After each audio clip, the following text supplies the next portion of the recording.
None of us are in business to work our asses off and have nothing to show for it. And a lot of contractors are trying to figure out how to make more money in their contracting business. And I'm gonna give you the 5 things that I think are a way to make that happen in your market, in your business, and in your bank account.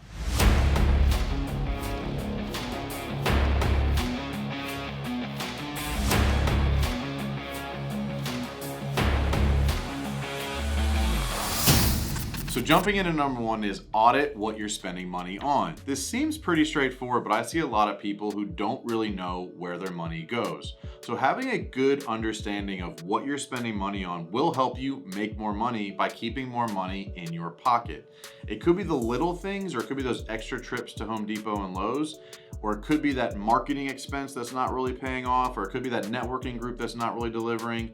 Look at where you're spending money and either how to reallocate that to something else that'll have a better return, or just stop spending it because you're not getting a return on that investment. So potentially talk to your bookkeeper, talk to your accountant, look at your P&L and figure out where you might have some money that's kind of escaping or bleeding out so that you can just keep more of it in. And sometimes it's process changes, sometimes it's investment changes, but bottom line is if you audit what you're spending, I'm sure you'll find some ways to save money, and that'll put more money back into your pocket. So number 2 is gonna sound really stupid. It's just get more clients. It's straightforward, but a lot of people don't know. I did a full in-depth video on how to market your construction business, so check that out. But bottom line is you need to go out and do more business development activities. This is very scary for some of you because you are owner-operators. You are in the field wearing a tool belt and also trying to grow your business. So getting more clients is and needs to be a top priority. Sales is the lifeblood of every business. And if you're not out there attracting, complimenting, and engaging with potential clients, you're gonna struggle filling the top of the pipeline. And if you're not filling the top of the pipeline, you're going to empty out. And what that looks like is you get really busy April, May, June, July, and you stop doing as many sales calls. Well, the activity you do now pays off in 90 days. So why do you think you always have a slow October, November, December, January? It's because you stopped doing the sales activities in June, July, and August. So think about that. Next time you're super busy, do not forget to continue to run sales calls. It may be inconvenient now, but nothing's more inconvenient than not having money. So number 3, which a lot of you are in this boat right now, you have too many leads. So getting more of the right clients will be beneficial to you. And how to do that is to implement a better qualification process. Some of that's through messaging online, but a lot of it is what questions you ask on the initial phone call. There are 3 things, in my opinion, that make a great client. How transparent are they? How flexible are they? And what is their geographic location?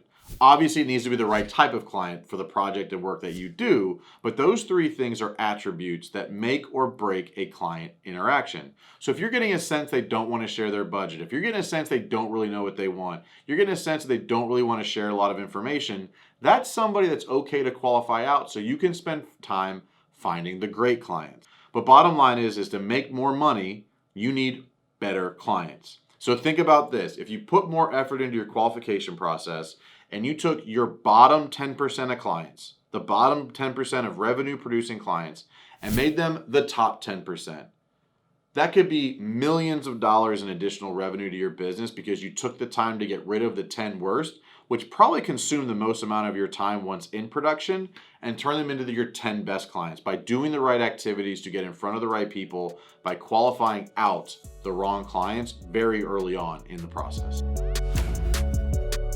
So number 4 is best case scenario here. If you have a good qualification process, you have a lot of great clients. The only way to make more money on limited headcount is by increasing pricing or creating a minimum project. And you can do a combination of both, but one or the other would start you in that direction. So if you typically have a minimum project or your average project is, let's say, $2,500 or $25,000, we'll stop taking on projects that are under that and your average project will clearly increase. And how I explain this to a lot of my clients is you only have access to so many man hours every week. You have to capitalize on the profitability of every one of those man hours. And a lot of times it takes the same amount of time to run a $3,000 job than it does to run a $300 job because of time in the car, time on site, time setting up, time breaking down, time to the next job site. So create a minimum or increase pricing by 10 or 15%. If you just have so many great leads, it's okay to do that. I know it can be scary, but it's a supply and demand situation. And I have seen many contractors start charging a little bit more and actually winning more work because they are confident in why and what they're charging. And then the contractor is actually excited about that project because they know they bid it right, they're going to make money on it. So your mindset changes. If you know it's going to be a really profitable project, you go into it more excited. You can also do a little bit more for the client because you know there's money to cover it. If you're nickel and diming yourself, you're going to have to nickel and dime the client, and that's never a fun experience. So increase pricing or create some sort of a minimum project size, and that is a great way to start increasing revenue on your existing headcount. So the fifth and final reason for this video, at least, is hire more employees. This is the most difficult thing to do in business, especially in today's labor environment, but sometimes it's just what's necessary to grow your business. And it could be you need a production manager, it could be you need a salesperson, it could be you need an office manager. You need to look at what you're spending the most time doing that's non-revenue producing and delegate. Hire somebody. Find somebody else to do that for you. It could be outsourcing your social media. It could be hiring a bookkeeper. It could be hiring a salesperson. It could be hiring a production manager.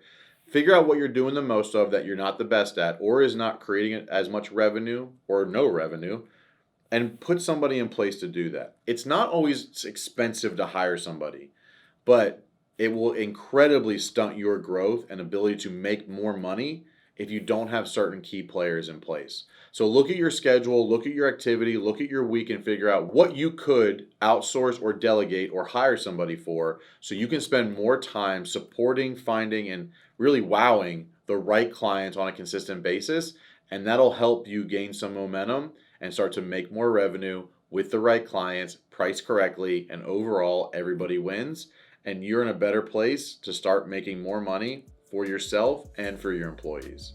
So when you're doing this, remember, win fast and win often. Subscribe to the channel, engage with me, comment below. We'd love to hear from you and be able to engage back. Thanks for watching. Check out the next one.